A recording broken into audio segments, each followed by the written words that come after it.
Hi everyone and welcome back to What the H Are You Reading? A monthly wrap-up of just what I've been reading, yet I call it What the H Are You Reading? Should I call it What the H Am I Reading? But then why would I have that H in there? That sounds really angry. I know.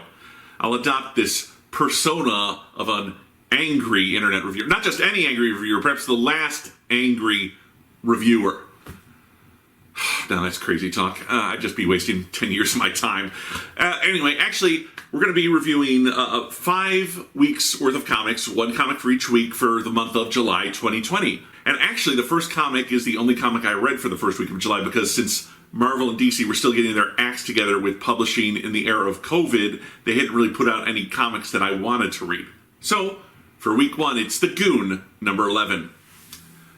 Now, this is part 3 of 4 of the ongoing Goon storyline by guest writer Roger Dandridge and guest artist Mike Norton, as the Goon and his pal Frankie try to keep the peace between 2 rival beer companies. The newer, tastier upstart is run by a bunch of witches, and the older, awful brew run by a bunch of German, possibly Nazi fishmen. So the Kaiser, okay, that's a World War I reference, not World War II, so maybe they're not Nazis, strikes a deal with the town's puritanical tax collector, who begins to spread rumors that the witches are in fact witches. Meanwhile, the head of the Witches Brewing Company explains her origins to the Goon and Frankie, which just might have more to do with the tax collector than anyone suspected. Okay, the story and art are solid, but it's like watching 3 of your friends impersonating the Three Stooges instead of actually watching the Three Stooges. The jokes are there, but the beats and tempo are just a little off. The Goon suffers when creator Eric Powell isn't using his imagination to run things. His bizarre creations, his amazing art, and his messed up sense of humor are all sorely missed. I'd recommend waiting for his return after issue 12, but for now this book is merely okay at the best of times. To be clear, it's never bad, it just feels like it's missing something. For week 2, it's Ghost Rider number 7. Now to be clear, Ghost Rider is the best book at Marvel that you're not reading. I was a bit confused when they launched this book because some elements happen right before the start of the book that are referenced but we don't see. There's a coup in hell, and Mephisto is imprisoned in Las Vegas by a bunch of supernatural superheroes, and the original Ghost Rider, Johnny Blaze, is the new king of hell, while his brother Dan Ketch is running a bar and struggling with still being a Ghost Rider.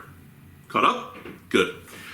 This issue wraps up the current storyline as well as acting as a sequel of sorts to the classic 1991 comic Hearts of Darkness, as it reunites that book's stars, Wolverine, the Punisher, and Dan Ketch. Now, the Spirit of Corruption, after he was stripped of his Ghost Rider powers. They arrive to stop Johnny from killing Dr. Strange and releasing Mephisto from his prison in order to end a coup in hell being managed by the demon Lilith. The story by Ed Brisson is jam-packed with amazing characters and action.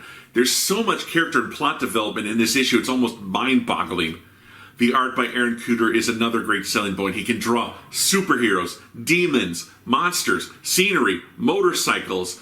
Everything in this book looks gorgeous. This book is a great read and definitely fun to look at. It's looking at the Marvel Universe through its seamy supernatural underbelly, and it's definitely worth a read. For week 3, it's issue 1 of a 4-issue miniseries, Transformers 84. Last year, IDW put out Transformers 84 number 0 for the 2019 Free Comic Book Day.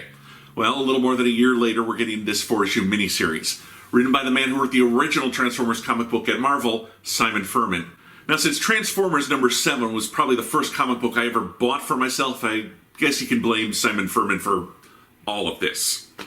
The art is by Guido Guidi, and it's decent, but the way they do the coloring here is a little obnoxious, like it's a little too bold. Like they're doing 1980s coloring in a book with otherwise modern sensibilities, and it doesn't quite match.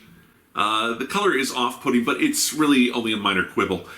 This title again follows the Autobot Double Agent Point, or Counterpoint as he's known to the Decepticons, and shows just what was happening behind the scenes that we only glimpsed in the comic book and TV cartoon of the 1980s. This issue follows the power struggle between the Decepticons as Megatron gets ready to follow the Autobots on the Ark as they leave Cybertron. There's sort of a 3-way power struggle going on between Megatron, Shockwave, and Ratbat, which was reflected in both the cartoon and again the comic books. And as we follow that struggle, we see how it eventually seals the fates of the future Dinobots and Decepticon scientist Jetfire. There's also a really cool 2-page listing in the back for all the references to future events that would show up in the cartoons and comics that Simon is then setting up if you will, in this miniseries some 40 years later. All in all, a must for any OG Transformers fan like this guy. Okay, for week 3, it's Empyre X-Men #1. So, a while back, the Scarlet Witch went crazy and stripped away the powers from every mutant in the world except for about 200 of them, the ones who sell comic books. Now, at the start of this issue, about 7 months ago, she tried to make amends by casting a spell to resurrect all the dead mutants on the island of Genosha, the ones who were wiped out in Grant Morrison's X-Men run. It went badly, and apparently Wanda told no one about this because now the island is full of zombie mutants. Meanwhile, the third alien species in Empyre, the first are the Kree and the Skrull, the plant aliens known as the Katy, have decided to use Genosha as a staging ground for their invasion of Wakanda. The dead mutants don't like this, so the plant aliens take on the zombie mutants. That's right, it's plants versus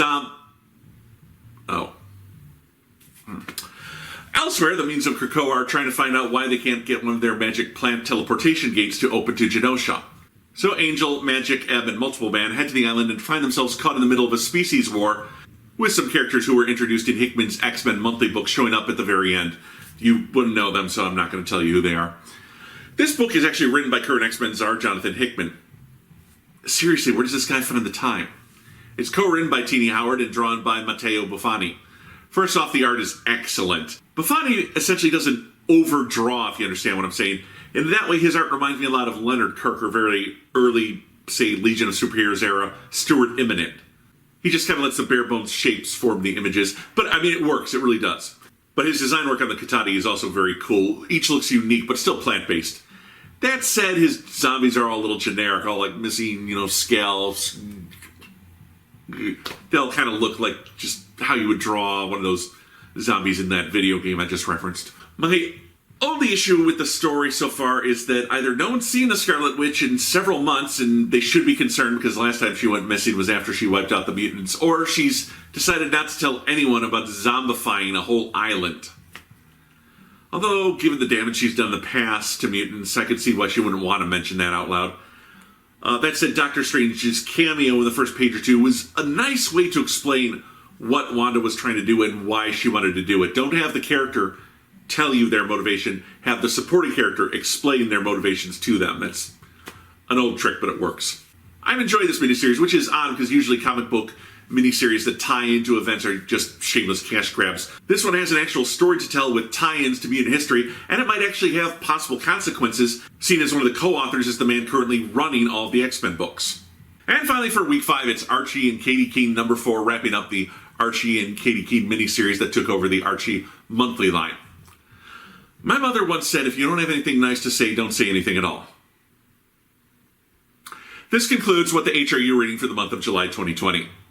Okay, seriously. The Archie monthly relaunch that started several years ago with Mark Waid ends here, as I've not heard any news of a new ongoing monthly series, and this book ends with a whimper, not a bang.